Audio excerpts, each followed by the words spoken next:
복된 주일입니다. 주 하나님께서 함께 하시고 또 이 시간 신령한 은혜와 복을 우리에게 더해주시는 줄을 믿습니다. 제가 대학생 때 일입니다. 교양 과목 가운데 한국사를 가르치는 교수님 한 분이 계셨는데 기독교 대학에서 강의하면서도 이분은 꽤나 기독교에 대해서 비판적이었어요. 수업 시간에 굉장히 기독교에 대해서 비판을 많이 했는데 교양 과목이다 보니까 신대생만 듣는 것이 아니고 일반대생들도 함께 수업을 듣습니다. 그러니 일반대 애들은 얼마나 그걸 또 재밌게 듣는지 몰라요. 반면에 신대생들은 어떻겠어요? 아주 막 골탕 먹는 그런 기분이 드는 거예요. 그러던 중에 중간고사 과제로 뭘 내주셨냐면 한국사에 종교가 미친 영향이란 주제를 가지고 리포트를 내라고 하는 겁니다. 신대생들이 기다렸다는 듯이 리포트를 작성해서 발표합니다. 제 친구들 선교사들이 일찍 들어와서 학교를 세웠다, 혹은 병원을 세웠다, 등등 여러 가지 참 훌륭한 일들 많이 한 게 있잖아요. 그런 것들을 발표했습니다. 저도 역시 마찬가지로 특별히 저는 3.1 운동할 때 독립선언서에 서명했던 33인 가운데 16명이 기독교인이었고 또 교회를 통해서 만세운동이 전파되다 보니까 교회가 많은 피해를 입었다라고 하는 것까지 자세하게 리포트로 발표를 했던 기억이 있습니다. 그랬더니 교수님께서 굉장히 공감하며 들어주는 거예요. 근데 그 다음이 문제입니다. 신대생들 발표를 다 들은 다음에 뭐라고 질문을 했느냐. 여전히 한국의 기독교는 나라의 운명을 결정지을 만한 영향력이 있습니까? 또 여전히 한국의 교회는 위기에 처한 나라를 구할 만한 능력이 있습니까? 라고 묻더라고요.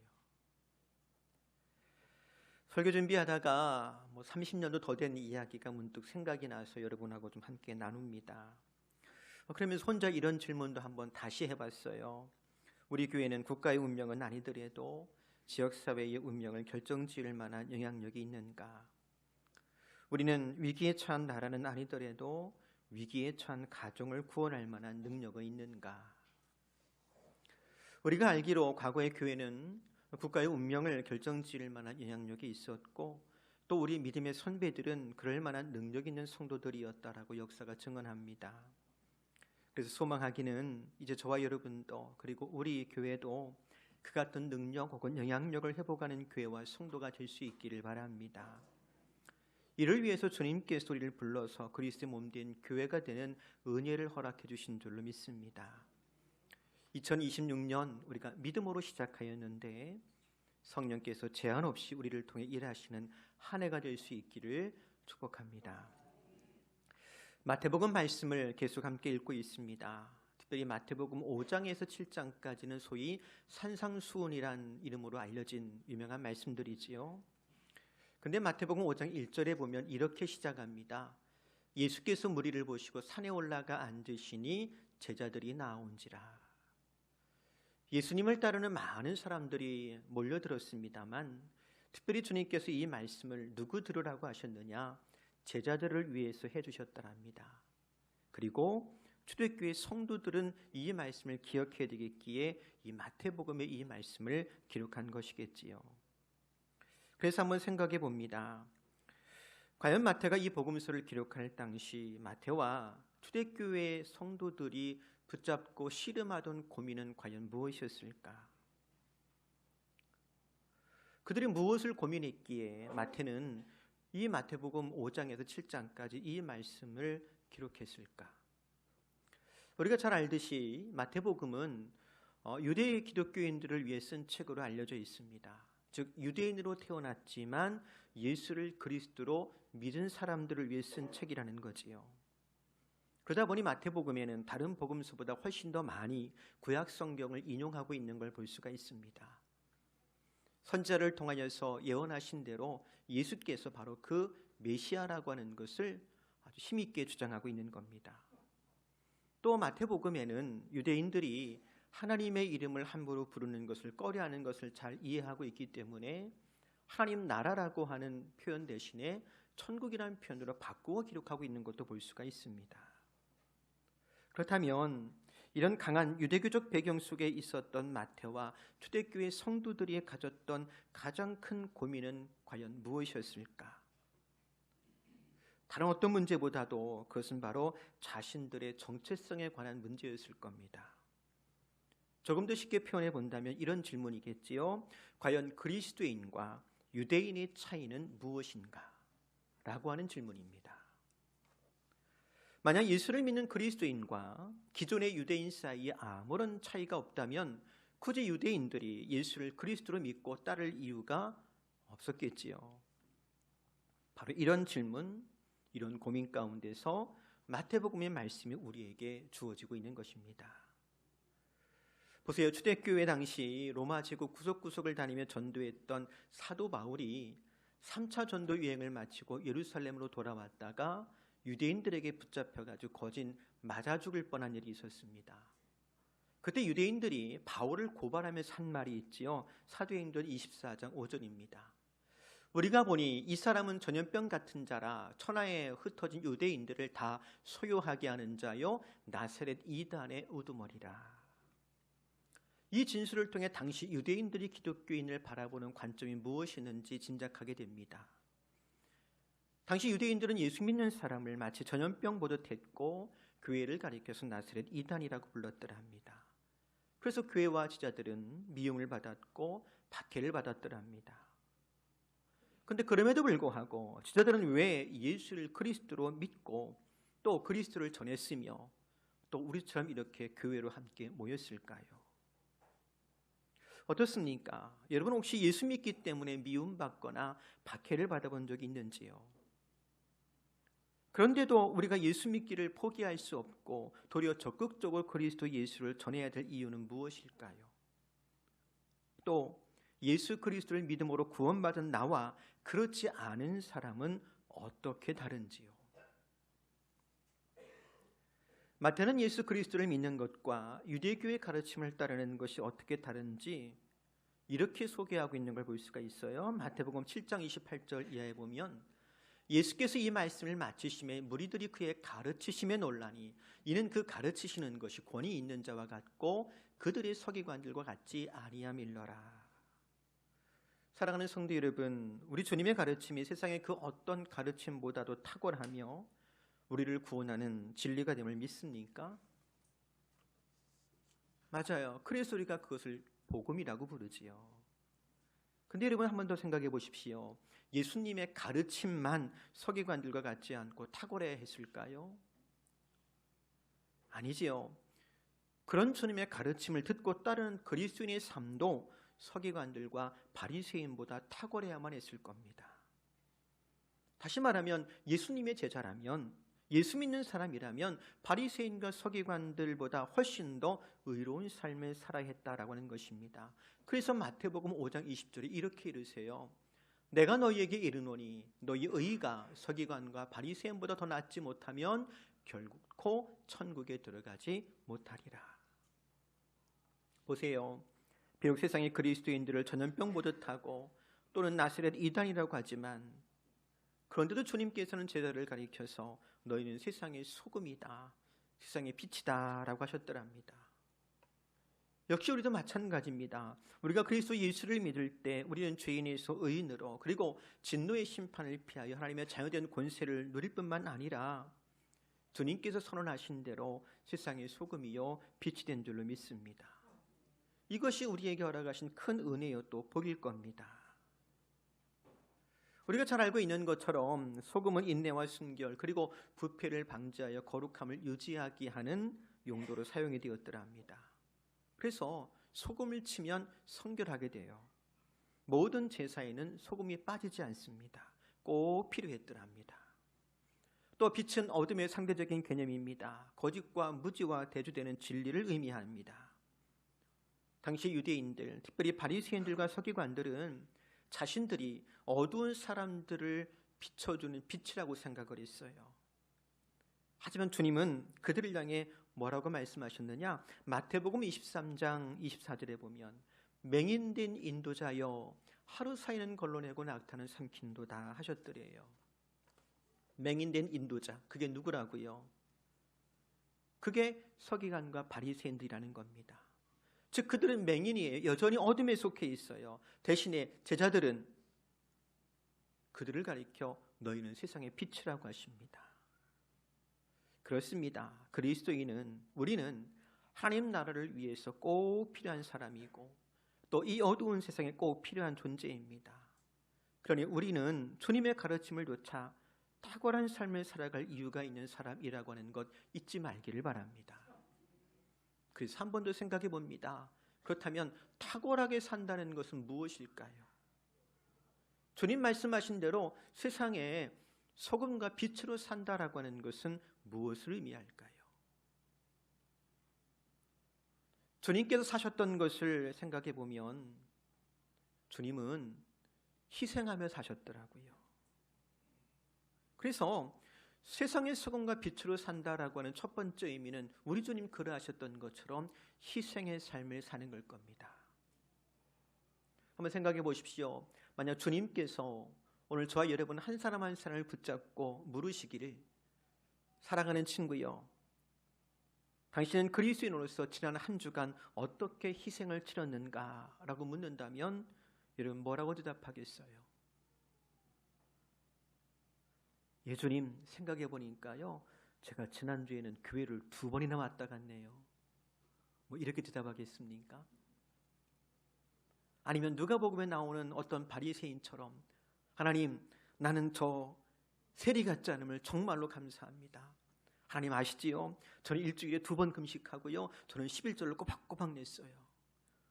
뭐 이렇게 대답할까요? 토조 목사님의 책 내 자아를 버려라 라는 책에 보면 이런 말이 있습니다. 우리는 희생하지 않고 편한 일만 하려고 한다. 이런 모습을 반성해야 한다. 내가 하고 싶은 말은 하나님을 믿는다고 고백하는 수많은 그리스도인이 아무 대가도 치르지 않고 공짜로 신앙생활을 하려는 아주 영악한 부류라는 것이다. 성경이 증언하고 우리가 알고 있는 것처럼 예수님께서 우리에게 보여주신 삶은 전적으로 희생하는 삶이었고 대가를 치르는 삶이었습니다. 그래서 십자가의 삶이라고 우리가 말하곤 하지요.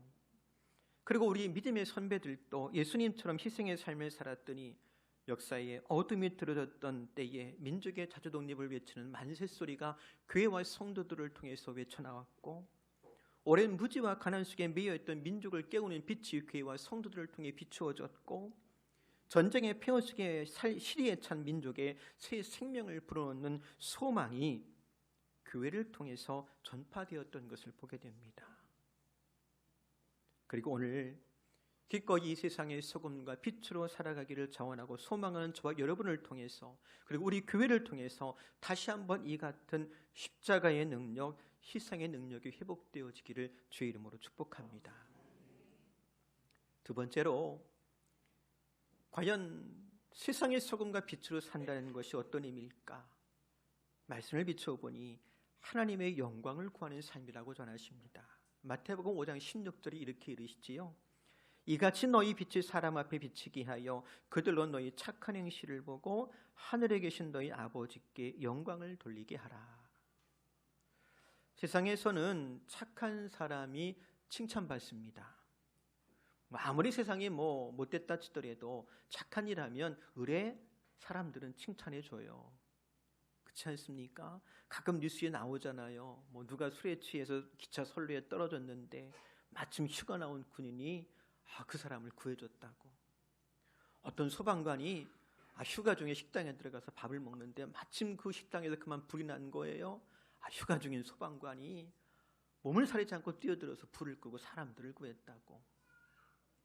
사실 생각해보면 그거 당연히 해야 될 일 아니야 싶은데도 불구하고 사람들은 그 군인을 칭찬하고 그 소방관을 칭찬하는데 전혀 인색하지 않습니다. 왜 그럴까? 그 칭찬 속에는요, 이런 마음이 담겨 있는 거예요. 나도 그렇게 하는 것이 옳다고 생각해. 그뿐 아니라 칭찬하고 박수를 치면서 마치 나도 그 일에 동참한 것 같은 만족감을 함께 경험하는 거예요. 또요, 세상이 착한 일을 한 사람이 칭찬받는 것, 이거 사회적으로 분명히 학습 효과도 있습니다. 그래서 선한 일을 하면, 착한 일을 하면 칭찬이라고는 보상에 따른다라는 경험이 쌓이면서 그것이 누군가에는 선한 행동을 하게 되는 충분한 동기가 되는 거예요. 근데 여러분, 한번 생각해 보세요. 누군가 선한 일을 했어요. 희생했어요. 봉사했어요. 수고했어요. 근데 아무도 알아주질 않아. 그때는 마음속에서 스물스물 어떤 생각이 올라올까요? 아니, 아무도 알아주는 사람이 없네. 칭찬하는 사람이 없네. 뭐 이런 서운함 들지 않을까요? 왜냐하면 우리 마음속엔 이미 선한 일을 하면 칭찬받는 거야, 보상에 따르는 거야, 뭐 이런 공식이 자리 잡고 있더라는 거지요. 오래된 옛날 이야기이긴 합니다만 어떤 사람이 도끼로 사람을 해쳤어요. 그 사람 붙잡아가지고 물었습니다. 왜 이렇게 잔혹한 일을 했냐고 물었더니 내가 아무리 착한 일을 해도 사람들이 알아주질 않더래. 그래서 반대로 악한 일을 하면 좀 알아주지 않을까 싶어서 했다고. 실제로 있었던 일이에요. 우리나라에서요. 지나친 비약일지 몰라도 여러분, 이것이 사람 마음일 겁니다. 그런데 성경이, 주님께서 우리에게 뭐라고 말씀하시느냐? 착한 행실을 보고 누구에게 영광을 돌리게 하라고요? 하늘에 계신 너희 아버지께 돌리게 하랍니다. 착한 일을 하고 내가 칭찬받는 것이 아니고 누가 칭찬받게 하라고요? 하나님 아버지가 칭찬받게 하래요. 앞에서 잠깐 언급한 것처럼 희생과 헌신했는데 아무런 칭찬과 보상에 따르지 않는 것만큼 쉬운 일이 또 있을까요? 근데 한 번 더 깊게 생각해 보세요. 여러분, 진실로 우리 안에, 내 안에 선한 일을 할 만한 능력이 있던가요? 정말로 내 안에 아무런 조건 없이, 이유 없이 남을 위해 낮아지고 희생하고 때로는 부서지고 모든 것을 내어줄 수 있는 사랑이 샘솟고 있던가요? 예, 정말로 그랬으면 좋겠어요. 그런데 안타까운 사실은 아무리 제 자신을 뒤져보아도 제 안에 선한 일을 할 만한 능력이 없고 제 안에 그런 사랑이 저절로 생기지가 않습니다. 무슨 말이냐면 주님의 인도하심이 없다면, 주 성령께서 내 마음과 생각을 지키시고 돕지 않으신다면 우린 할 수 없는 거예요. 그러니 우리로 선한 일을 알게 하시고 또 선한 일을 할 수 있도록 힘주시는 분이 하늘 아버지임을 안다면 오히려 마땅히 영광을 받으실 분은 누구시더라고요? 하나님임을 인정하지 않을 수가 없을 겁니다. 그렇다면 이제 우리가 착한 행실을 통하여 하늘 아버지께 영광을 돌리고자 한다면 어떻게 해야 될까? 주님께서 우리에게 주시는 가르침이 있습니다. 마태복음 6장 1절 이하에 보니까 이렇게 말씀하세요. 사람에게 보이려고 그들 앞에서 너희 의를 행하지 않도록 주의하라. 그리하지 아니하면 하늘에 계신 너희 아버지께 상을 받지 못하느니라. 그러므로 구제할 때 외식하는 자가 사람에게 영광을 받으려고 회당과 거리에 사는 것 같이 너희 앞에 나팔을 불지 말라. 진실로 너희에게 이르노니 그들은 자기 상을 이미 받았느니라. 너는 구제할 때 오른손이 하는 것을 왼손이 모르게 하여 내 구제함을 은밀하게 하라. 은밀한 중에 보시는 너희 아버지께서 갚으시리라. 잘하는 말씀이지요. 오른손이 하는 것을, 네, 맞아요. 하지만 우리 주변에 꼭 그런 사람이 있을 거예요. 어떤 작은 일을 하고서도 막 크게 나팔 부는 사람이 있지요. 이거 내가 했다고, 내가 아니면 안 될 일이었다고 외치면서 기필코 나를 부르짖는 사람도 얼마든지 있을 겁니다. 하지만 믿음의 사람은 이렇게 고백할 겁니다. 일은 내가 한 것이 아닙니다. 하나님께서 내게 생명을 주셨고 하나님께서 내게 재물을 맡겨주셨고 하나님께서 내게 재능을 주셨기 때문에, 하나님께서 나에게 건강을 주시고 믿음을 주셨기 때문에 할 수 있었던 일입니다. 여러분, 내가 가진 것으로 무엇을 하든 그것은 내 것이 아니라 하나님의 것으로 하나님의 뜻대로 사용했을 뿐입니다. 그리고 그 자리에 소본이 나는 사라지고 오직 하나님만 계시더라는 고백이 남을 겁니다. 어떻습니까? 사랑하는 성도 여러분, 이렇게 살기를 원하십니까? 혹 나를 알아주는 이가 없어도 주님만 나를 아시고 기억해 주신다면 그것으로 만족하며 살 수 있겠습니까? 그렇다면 그런 우리를 향한 주님의 약속의 말씀을 들으십시오. 은밀한 중에 보시는 너희 아버지께서 갚으시리라. 하나님께서는 하나님이 주신 것 가지고 하나님의 뜻대로 사용했을 뿐임에도 불구하고 마치 그것을 우리 힘으로 한 것처럼 기뻐하시며 우리를 기뻐하시고 반드시 갚아주신다라고 약속하십니다. 2026년 오직 하늘아버지의 영광을 위해 살아가기를 소망하는 성도 여러분 위에 이 같은 하늘의 상이 넘치기를 주의 이름으로 축복합니다. 말씀을 정리합니다. 초대교회 마태의 고민은 그리스도인은 어떻게 유대인과 다른가 였습니다. 그리고 그 대답을 주님 말씀 가운데서 특별히 너희는 세상의 소금과 빛이라고 하는 말씀에서 대답을 찾더랍니다. 그리고 오늘 우리의 고민도 역시 마찬가지입니다. 우리는 어떤 존재이며 어떻게 살아야 할까요? 우리 역시 소금과 빛으로 살아야 할 줄로 압니다. 그것은 알아주는 이 없어도 희생의 삶이고 하나님의 영광을 구하는 삶입니다. 그러면 그런 우리를 통해 하나님께서 교회를 교회답게 하시고 우리를 영향력 있는 변화의 도구가 되게 하실 줄로 믿습니다. 올 한 해 소금과 빛으로 살아가는 저와 여러분 되기를 다시 한번 주의 이름으로 축복합니다. 우리 기도하겠습니다. 하나님, 우리를 세상의 소금과 빛으로 불러주시니 고맙습니다. 그렇지만 우리 안에는 아무런 능력이 없음을 고백합니다. 다만 하나님의 뜻대로 우리를 사용하셔서 성결하게 하는 도구요 어둠을 밝히는 빛으로 살게 하실 때 하나님만 높임을 받으시옵소서. 우리 주 예수 그리스도의 이름으로 기도합니다.